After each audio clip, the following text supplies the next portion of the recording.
Ito na po Sir Joel yung ginagawa naming bubong. Kinakabit na po yung pawid. Ciao ragazzi, buongiorno mga kawakwak kapalaboy. Kumusta po kayo? Ito nga po at kinakabit na ang hiniling na 200 piraso na pawid para mapalitan ang bubong ni Nelly Venida. So ito po ginagawa na po ng kanyang aba na mapalitan ang sira-sira at mga nagtutulo na bubong ng kanilang bahay. So 200 pong pawid ito ang ating ibinigay para sa kanila at ito yung plastic dahil sa sobrang tumutulo na lalo na pag umulan kaya nilalagyan na lang nila ng plastic na sahod para hindi sila mabasa. So yan po yung pinapalitan na nila, yan po yung kondisyon ng kanilang bahay at sana ay mapalitan ang kabuuan nito, pero itong part yata na yan yung pinaka may malalang kondisyon ng kanilang bubong, so talagang papalitin na, dapat ay mapalitan na. So ito po si Nelly Venida na humiling po sa atin na sana ay matulungan mapalitan yung kanilang bubong dito po sa may Panganiban.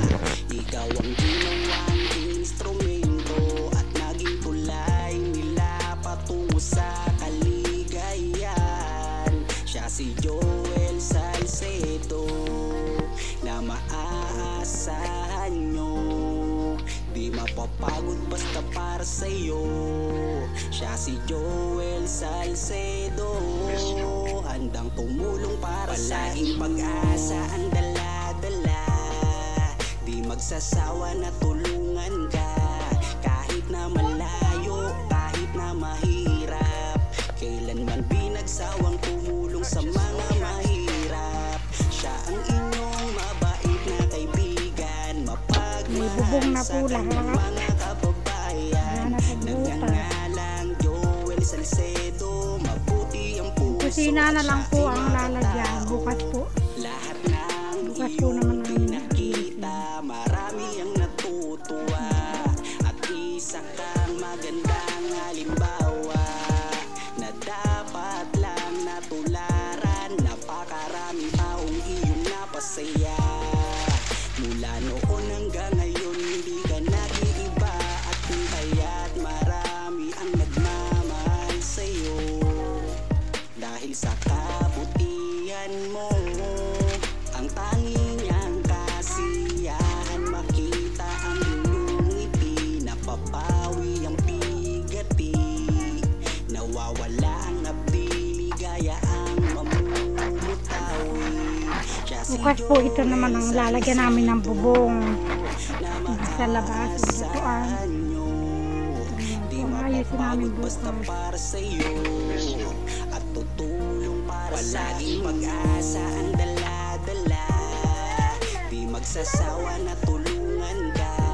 Kahit na malayo, kahit na mahirap, kailanman binagsawang tumulong sa mga mahirap. Siya ang inyong mabait na kaibigan, mapagmahal sa kanyang mga kababayan.